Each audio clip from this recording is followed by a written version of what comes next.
Hello, everyone. Welcome to another episode of the Revenue Lounge. I'm your host, Randy Likas, and today I have the pleasure of talking to Ken Lempit, who's the President and Chief Marketing Strategist for Austin Lawrence Group. Austin Lawrence is a strategic marketing advisory and growth services agency specializing in helping SaaS companies grow and achieve their next level of success. Ken, welcome to the show, and thanks so much for joining me today. Hey, Randy, thank you, and thanks for the opportunity to join you here on the podcast. Yeah, I'm looking forward to the conversation. So, Ken, I usually like to start with just having you share a little bit about your background and career. What led you to Austin Lawrence? What did you do prior? And maybe a little bit of work, on the work that Austin Lawrence does for your clients. Sure. So I had worked at two of the biggest companies on the planet before getting into the agency business. So I started at IBM and Citibank, and I was both in technology for both of these companies and in sales roles. And I'd watched both of them struggle through big downsizing motions. And my dad actually had a small agency that at the time was called AdTech. And he said, hey, why don't you come join me? And in order to make that possible, I had to go get some clients because the business was too small to pay me. So I had made some great relationships with service providers at Citi, and a couple of those folks became my first clients and joined my dad. And for about 11 years, we worked together. And then I bought the business from him and have taken it from there. So it's been about 36 years, beginning in January, Wow.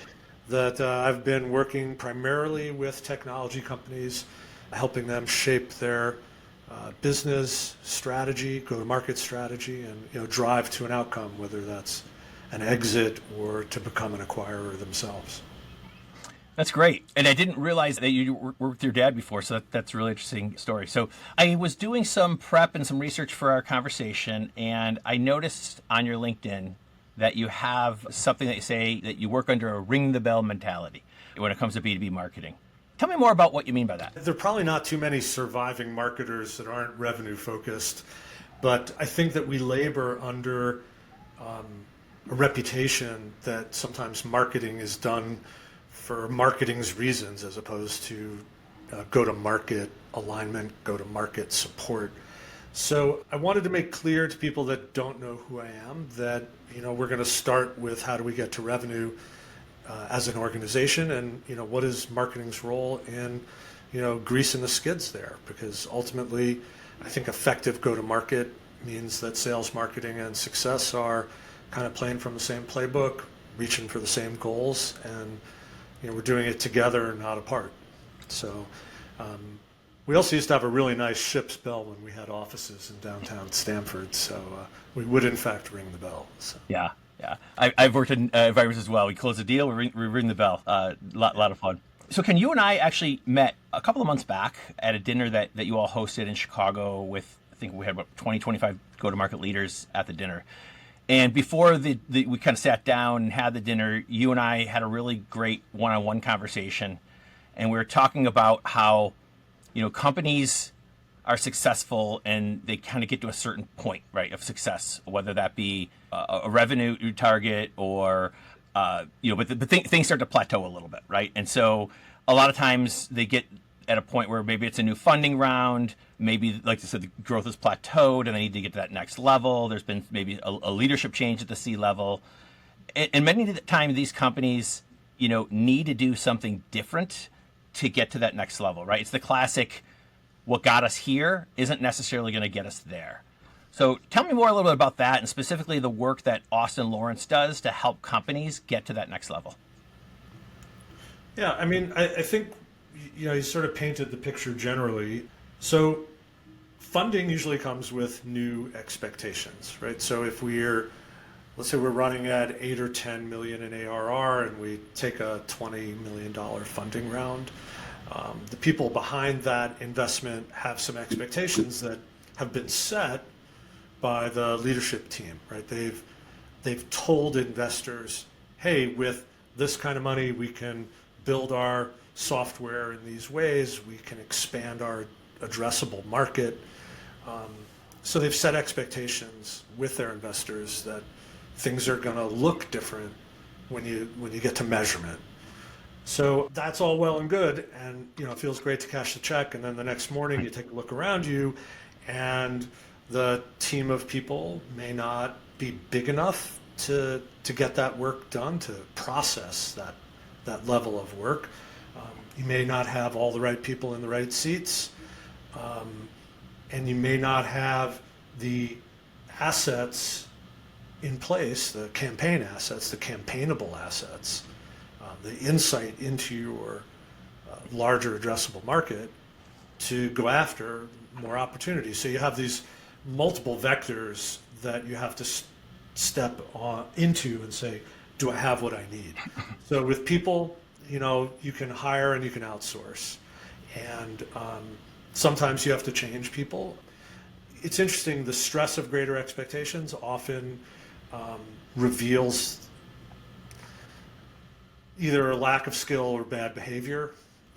So the stress of greater expectations is really kind of an interesting organizational play, organizational dynamic. Not having the assets in place. So for example, if you were doing ERP for manufacturing, and you believe that with additional investing you could now be doing ERP for professional services, well, what do you got to prove that?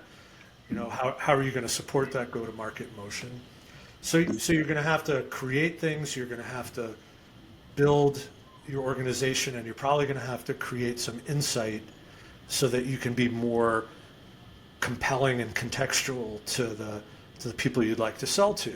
So like in that example of the notional ERP going after professional services, it would probably pay to start by interviewing some of those people even in advance of the funding, right? If you know where you're going to go next. Start interviewing those folks, you have some idea of what's important to them, and then once you've funded, start building content, maybe on social media to begin with, as well as some supportive content like case studies or things that can actually help the salespeople sell, so that you can start building insight and some momentum into those new markets. Yep. It's really the funding is like one of these things that just sort of seems to shake the snow globe, and everything has to change to accommodate those expectations. And I think that's, if I see one thing where people miss the mark, it's either they don't realize what it's going to take to step change the go-to-market performance, because it's across the organization. Mm-hmm. So they either don't realize how much they're going to have to do, or they spend where they shouldn't. Like it's a really dangerous time for shiny object-oriented people. When you get a $10 million part of your 20 million, right? You get your first 10. It's like, oh, all those shiny objects I couldn't afford, now I can go do it. So anyway, I've seen that too. Yeah.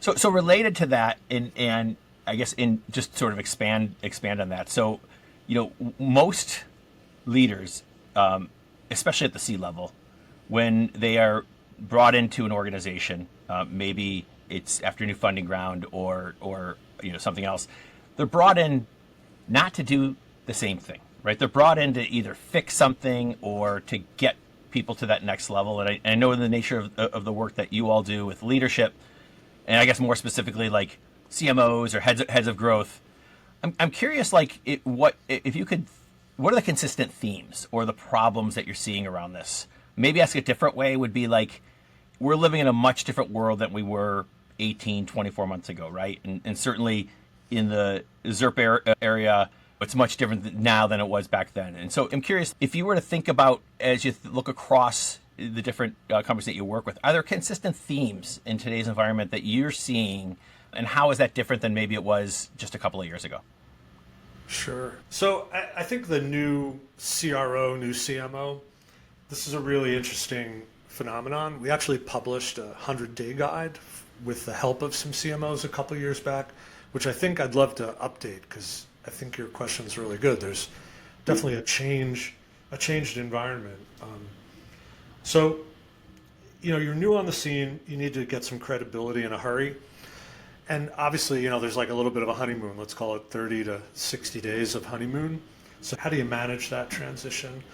I think first of all you have to set some expectations even before you get hired as to what the art of the possible is. I think if you're going to hang your hat on the predictable revenue model and driving people to form fills and calling them MQLs, your days are going to be numbered, and we see that.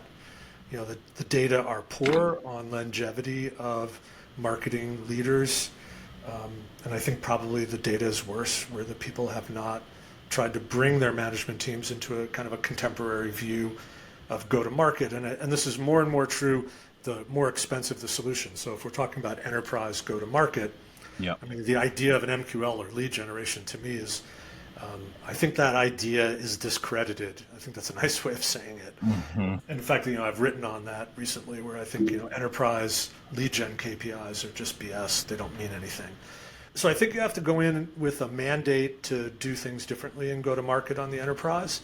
And that looks like what I would call a fusion between sales and marketing and success. That's why I think the CRO role is ascendant. We need to have a really coherent and coordinated view. So we need to sell that. And that looks like, as Kyle Poyar, who's recently started his own firm, used to be at OpenView, would say it's account-based everything, right? So everything we do is about the account. The ways we measure our success are the involvement, meaningful involvement that we have with the people we'd like to do business with, and we're not measuring stupid things. We're not posting numbers just to post numbers. We're measuring things that lead to more relationships, lead to meaningful conversations, lead to dialogue, lead to engagement with our subject matter experts, our technical teams, and ultimately get a sale started if there's a reason for one. And so I think that's the big change, right? If you're coming into an organization that's an enterprise motion and you're going to be asked about the MQL, well, don't take the job. If you can't get the CEO off the idea of MQLs, do not take the job. Because you are going to die on that hill. So that's what I think has changed. And I think if listeners aren't following Kyle Poyar, he's a guy that really makes it very clear. He's very credible. You can share his resource with your management teams, and I think you can also build your go-to-market around a lot of his ideas. We certainly crib from the guy, so why shouldn't you? So you bring up a really interesting point, which is the change, the alignment, getting all the different functions across go-to-market aligned on things, but change is really hard, right? Especially when maybe pivoting from a strategy that was successful for you, got you to a certain point. You need to make these changes, right? But bringing the C-level peers of maybe a CMO along. In your experience, kind of what have been those hurdles for companies to get to that next level, and specifically managing that change and getting that alignment with the other peers? Any best practices / lessons that you've learned that you think can help companies manage that change? Sure. So everybody's racing to the year end, and there's no excuses by the end of the year, right? So you have a problem where you have, especially if you're a CRO, right? If you own it all, you've got imperatives that today are 19 days away. So you're doing anything you can to get to the number. You're flogging closed losses. You're doing anything you can to get to a number. So you have really like daily, weekly, monthly, quarterly, annually, all these different numbers that you're managing to. So the problem is, how do you get an organization to think in like a portfolio management way? So you have to, I think what the challenge is to get the people that write the checks to think about portfolio management. So we're going to have different kinds of motions for different kinds of problems. So when we want to close the quarter out strong, that's a different problem than what are we going to do in 26, right? Here we are near the end of 24. What is our first quarter of 2026 going to look like? So we have to be able to have different conversations with the people that we work with around what are the things we're going to do to get where we need to be in each of these time scales. And they're different. Like if you're a buyer of software, giddy up. This is the time to be getting those discounts. Yeah. And you're going to find, organizations that are driven by revenue top line, they're going to do what they can. So I'd say that's it. It's having honest conversations with the people you work with and work for about what are the different imperatives. Like, how are we going to be successful a year and a half from now?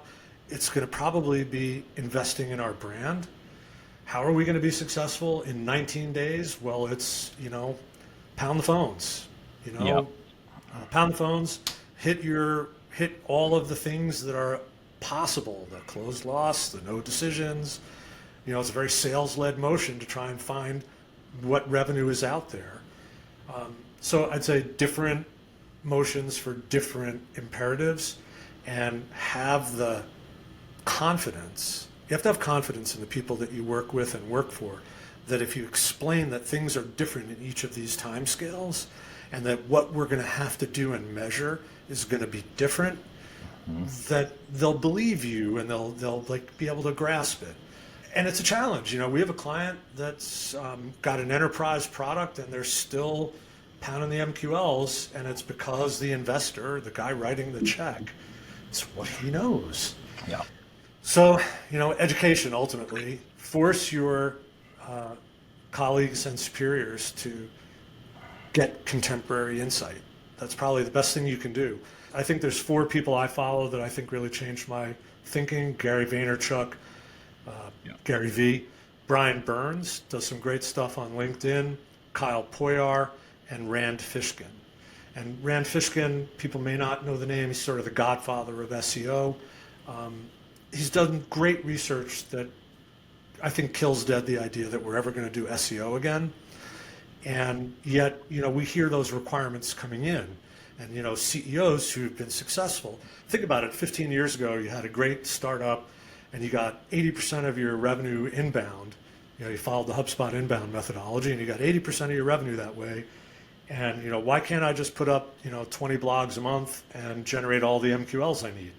Well, because nobody's getting traffic from Google and there are no MQLs anymore. So, you have to get people to come with you on the journey, and that's education. So Yeah. but I think those 4 thought leaders, if you can get your management team to follow those folks, and you and me, Randy, but if we can get them to follow along with those people that are really, I think, demonstrating what it takes to succeed, Yep. I think that would help a lot.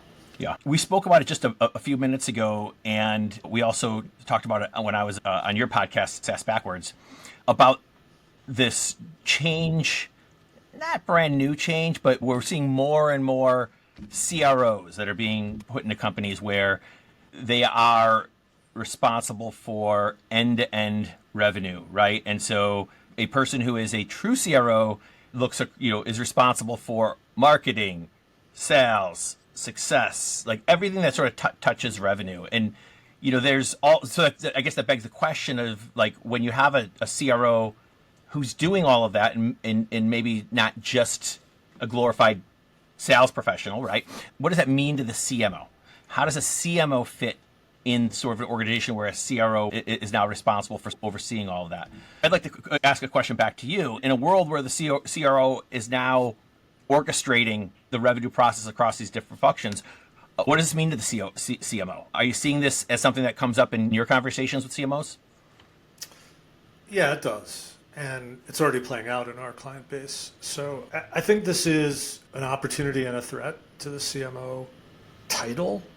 So, like, head of marketing is probably what goes forward in an organization that has a true CRO that owns all of this.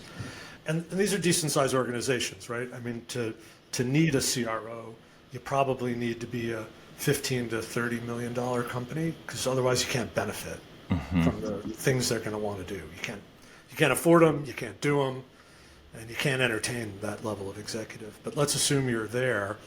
I think what it means is people who were CMOs need to grow their skill set and become students of sales. Many of them have absorbed the customer success organizations as part of their sort of non-new logo mandate.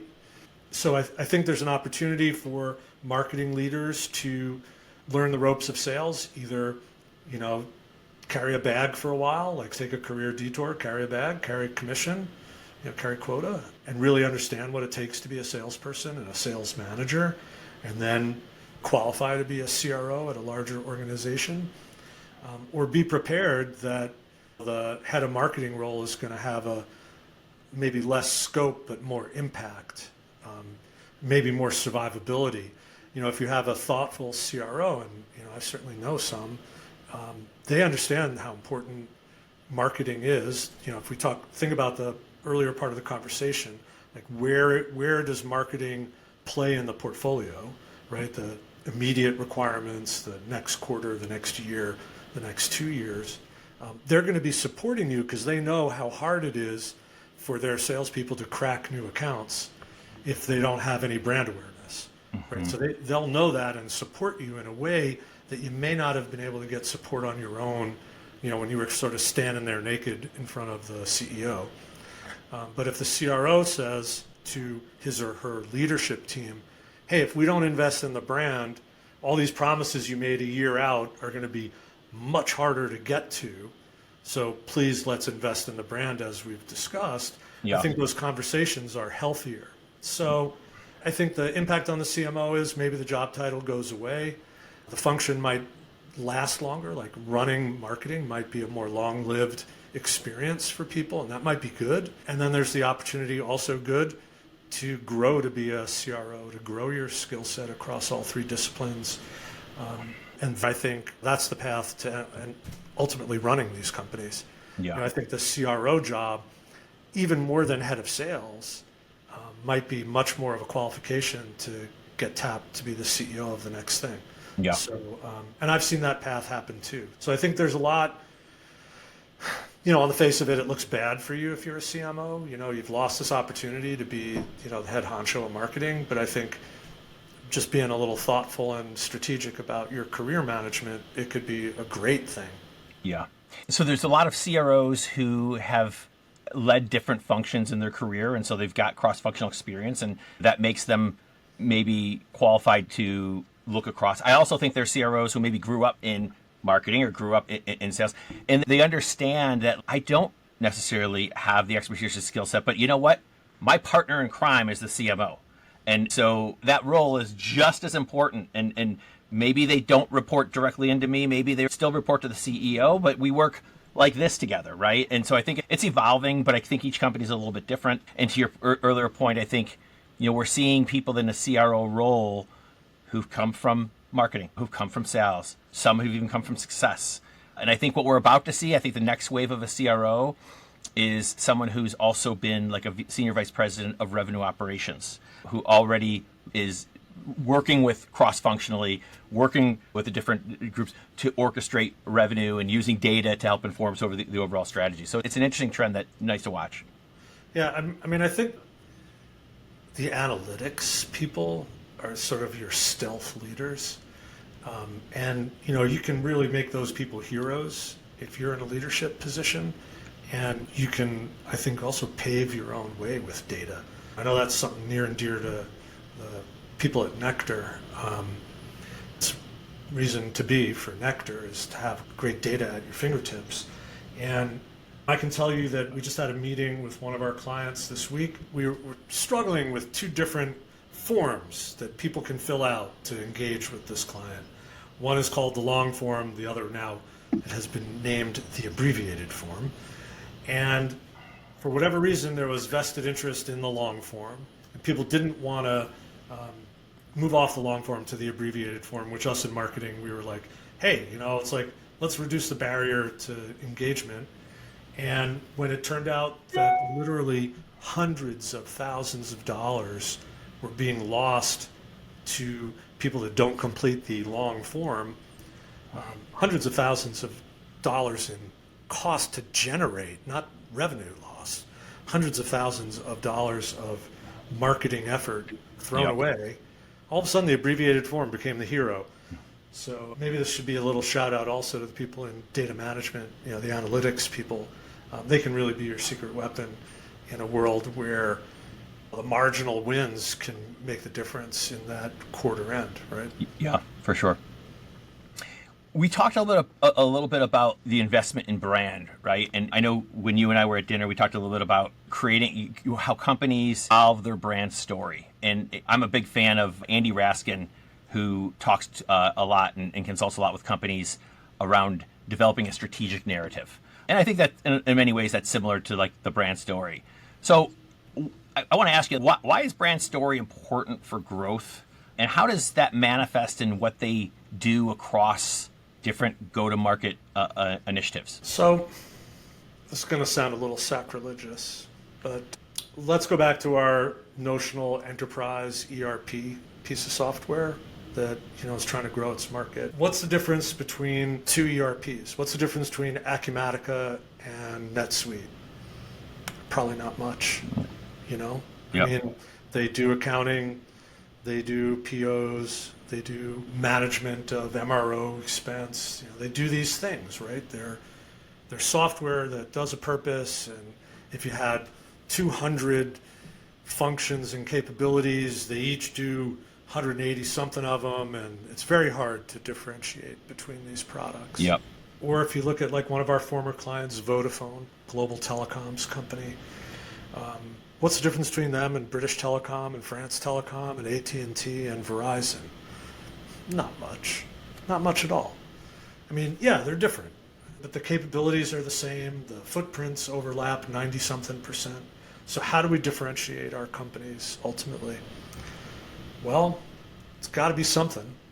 So that something is more likely going to be the character, mission, if you will, the guiding principles of these organizations and how they treat their prospects and customers, what the experience is.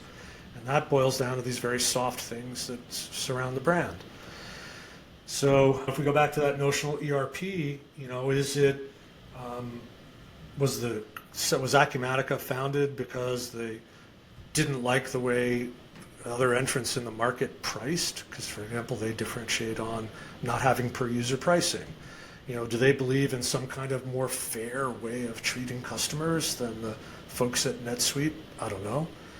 But I heard their ad today, on satellite radio, and it got through to me. Now I follow SaaS pricing as one of my things, but their point of view for their current messaging is, hey, we're going to treat you fairly. We're nicer than the other guys. Maybe that's enough, Maybe it's enough to crack the door open to consideration, which is probably their biggest problem. So what I would say is having some relatable attributes to a brand are going to be the things that help people to remember you when the time comes. So that the time comes that they're ready to make a decision. What makes them follow you on social media, what makes them pay attention to your subject matter experts is in no small part going to be the things that don't show up in MQLs. It's going to be the reason people remember you, the reason people care about your company. Why do people buy Apple products? I think they think they're getting a better shake ultimately. They're willing to pay more to get a better experience. Yep. And they see themselves a certain way. And look, everybody studies Apple and they talk about Apple all the time, but at least it's relatable, more generally relatable. I just bought a new laptop. It cost me $2,000. I can buy a Chromebook for $200. Why did I do that? It's got to be something about the brand, because the product, while it's better, I don't know if it's 10 times better. So I think we have to look at what makes people want to associate. And I think those are going to be the people and the messages they carry into market. And that's why, listen, follow Gary Vaynerchuk. Be out there, put your messages out there, put your heart and soul out there as leaders. Yeah. And that'll imbue your brand with qualities that people want to associate with.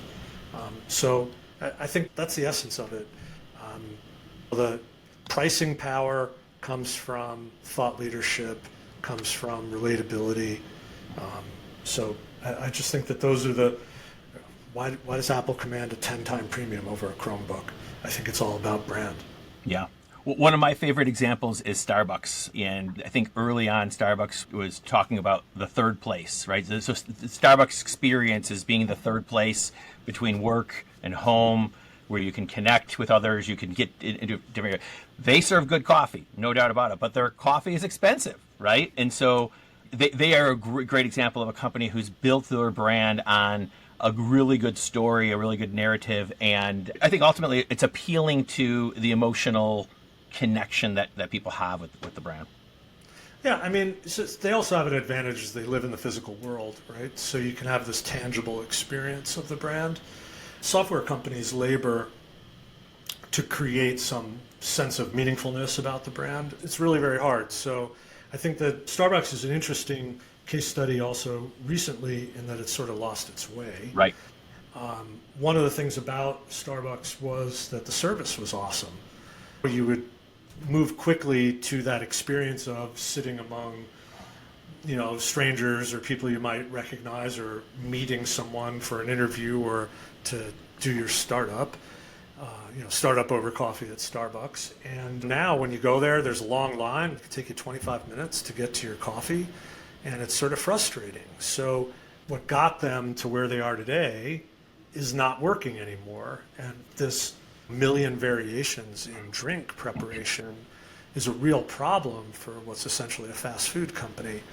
And I think getting back to their roots, which I think is what they're talking about doing, is going to be part of the solution. Yep. And I think that happens to us in software marketing as well. We build these giant bloatware products. We chase different adjacent markets. We start building out this software, and all of a sudden what was really elegant product with great product market fit, might drift off to not being quite as attractive, or the proposition is confusing. It's like, I've got 5 things I want to tell people I do. And so there might be some learning even for the enterprise SaaS people in what's befallen Starbucks. Yeah.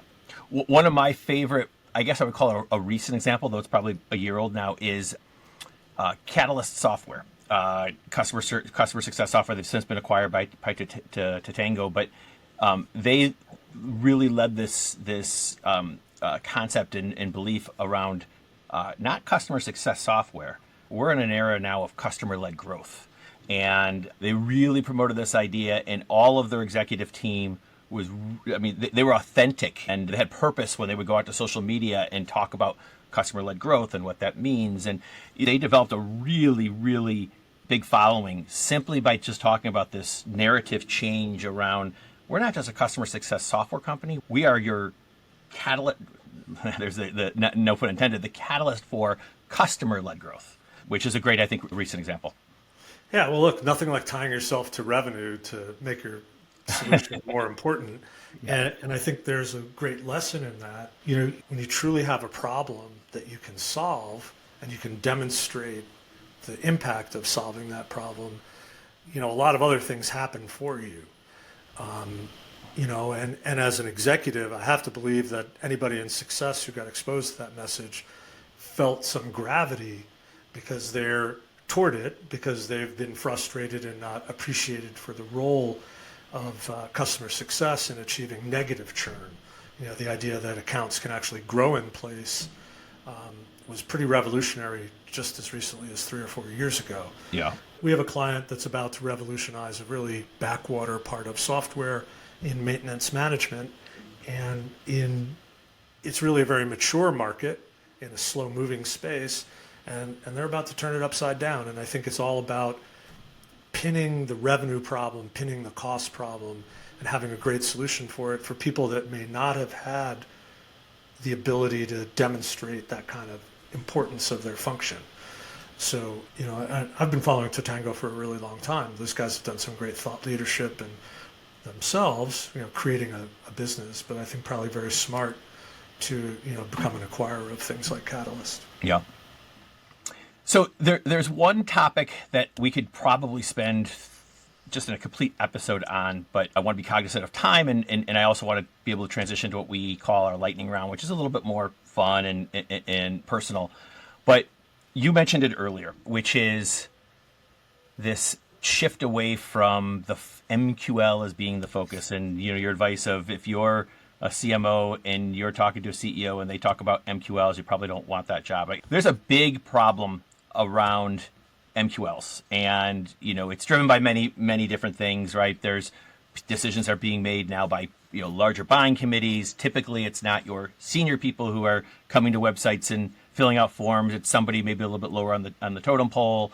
But there's this shift away from MQLs as being the focus to now being buying group focused, where you identify all of the personas who typically are involved in an evaluation of your technology or service, and being able to market to those personas uniquely in terms of how you can solve their problems. And it's hard because MQLs have been around for so long. That's the metric that everybody measures. And it's as much of a cultural shift to be able to move to this buying group motion or opportunity-based marketing motion than in the past. And I think it's also like a lot of our legacy systems and our legacy processes are tied to that. And because companies are having such a hard time developing pipeline in this environment, the first sort of knee-jerk reaction is, well, we got to do more, right? We got to amp up the activity, and doing more isn't necessarily the answer. Or maybe you got a little bit more juice out of that squeeze, but it's starting to plateau. And I think where people need to think about is doing a little bit less of doing more and thinking about how do we do things different, right? And we think Sure. Buying groups is part of that. Would love to get your thoughts on that. What are you seeing? And maybe we can riff on that for a few minutes. Sure. Well, I mean, first of all, I think data doesn't lie, right? You just have to be willing to listen to it.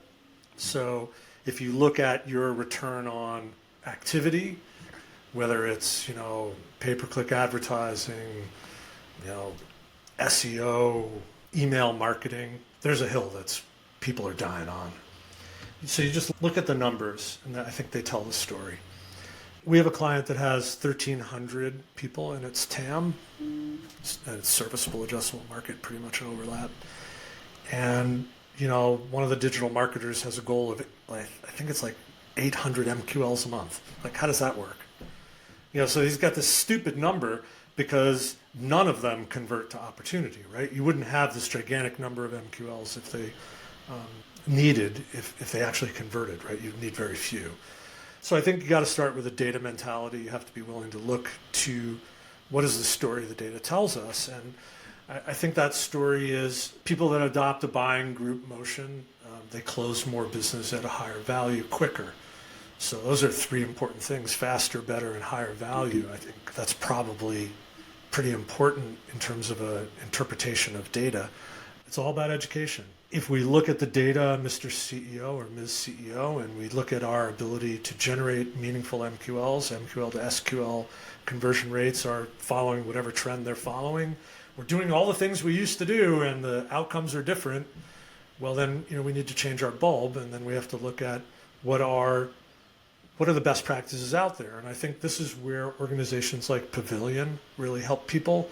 They publish a fair amount of data themselves, and the people, that organization, I think, does a great job of supporting its members, and members support each other with their experiences and recommendations. So, I think that it comes back to, being willing to take up the bit of educating your peers and sharing with them the data of our current go-to-market and the expectations we should have of a new go-to-market motion, and then track that. And what we're doing with some of our clients, and I guess maybe here's what you're asking for, is how do you navigate that divide, right? Yeah.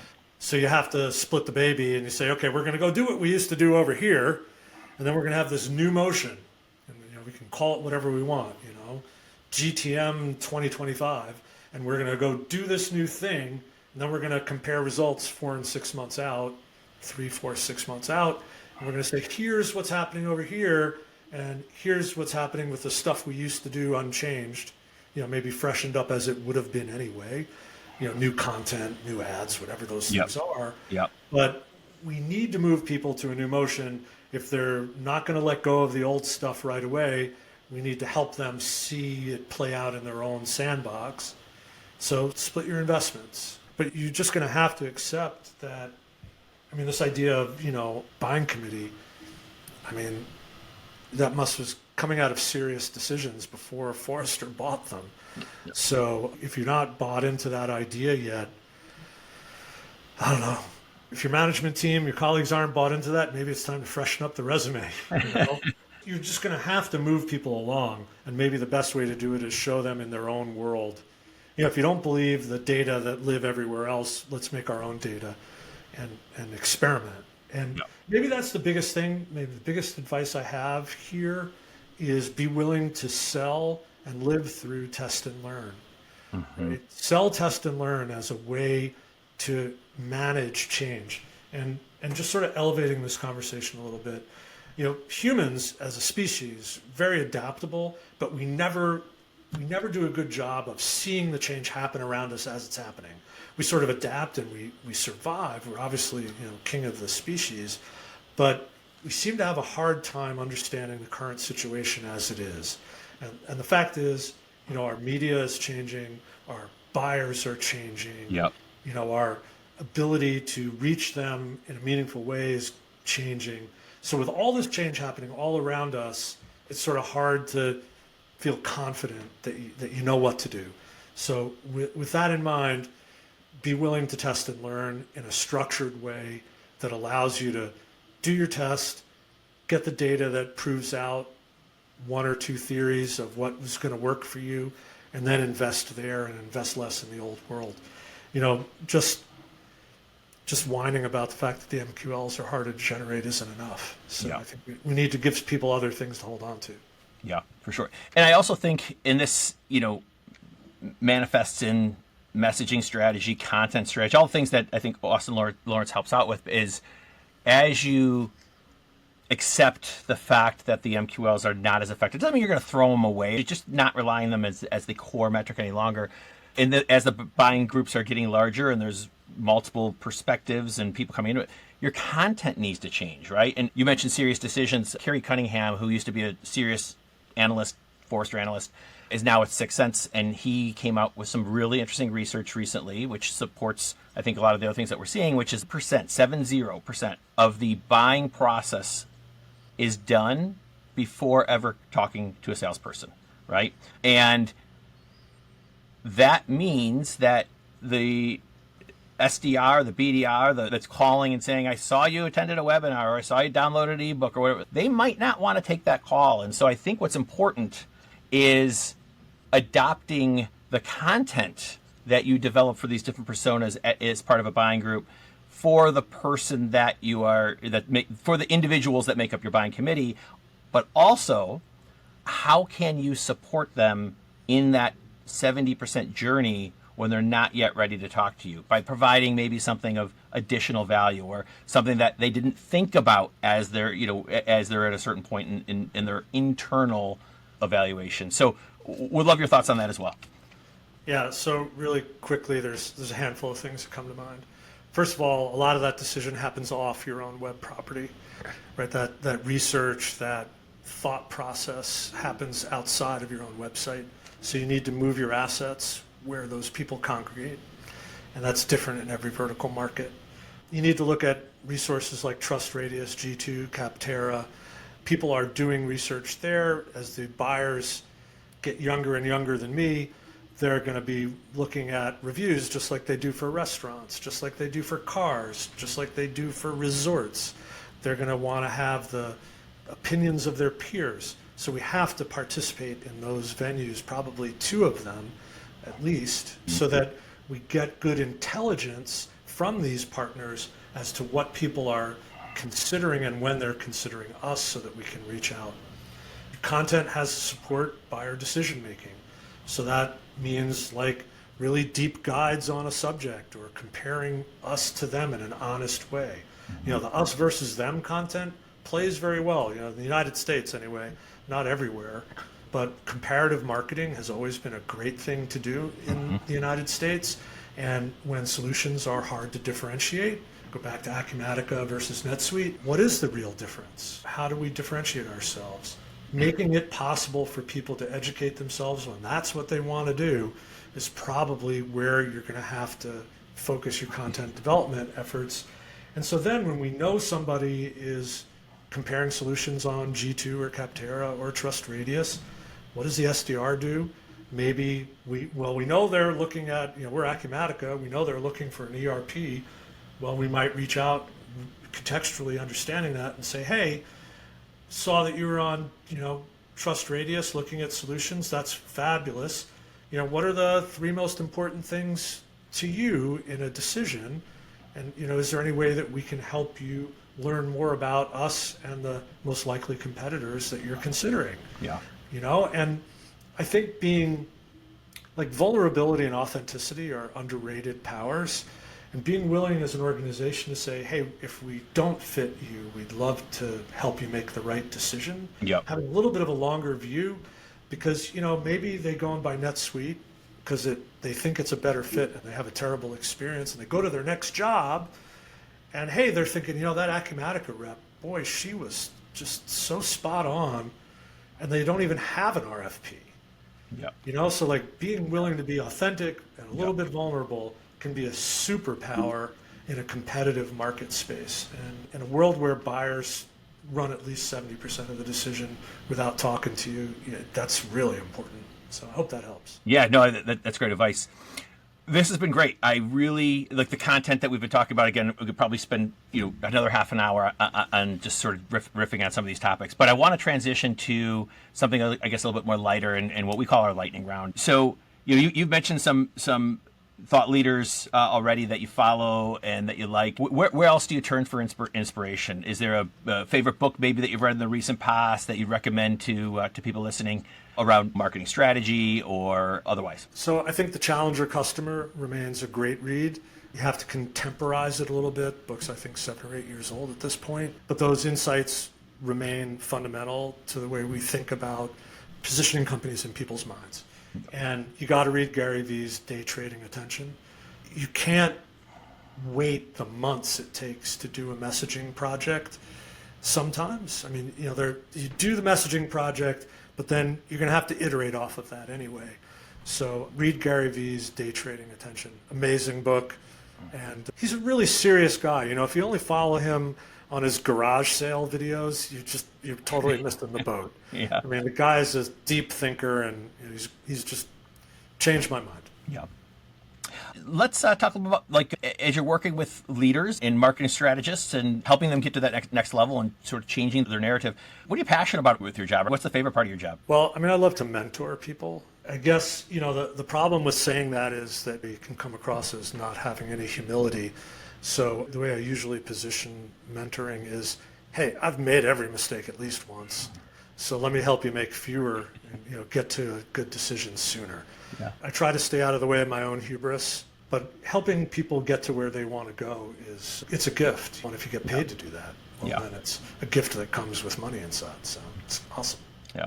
Now there's a flip side to that question, Ken, which is least favorite, or I often ask the question a little bit different, which is what's really hard about your job? I guess I have less tolerance for bad behavior, so dealing with any kind of toxic or bad behavior is the least favorite part of my job. Being a service provider, sometimes people feel that they can say what they want, do what they want. So fortunately, most of my clients aren't turkeys. But when I have to collect money from a client, I think that's probably one of my least favorite things. It's really interesting, the world's a tough place, and I get that. But there just seem to be too many people that are willing to agree to commit to do business and then don't live up to their obligations. And having to enforce the terms of an agreement are probably my least favorite things to do. It's counterproductive, and you end up having the worst part of other people revealed to you, and that's no fun. Yeah. So maybe not what you were thinking you were going to get, but as a service provider, I can tell you that's about the worst thing. It's like the greatest form of disrespect to a service provider is not paying their bills. Yeah, 100%. All right, last question, Ken. Completely not work related. What are you passionate about outside of work? What do you like to do? Well, I love playing tennis. I think people that play sports as an abiding passion, we all, bring those lessons into the rest of our lives, right? So like any craft or skill, tennis rewards your effort to learn and practice and strategize. And It allows you to be completely in the moment. You can't think about anything else. And that's one of my greatest passions. And you need something other than work. And for me right now, it's tennis, although I think I'm going to start picking up my camera again. One of my relatives through marriage is an artist. He's a potter. And he asked me over Thanksgiving about my photography. And no one asked me about my photography in far too long. And it just sort of reminded me that it was something I got a lot out of. So I think I'll be doing a little more photography when I'm not out there trying to hit some tennis balls. Yeah, that's awesome. Well, Ken, really great conversation. I appreciate you coming on, sharing your thoughts. We will wrap it up for today. Thanks again. And everyone, thanks for listening. Have a great day. Hey, Randy, thank you very much. This was a great conversation.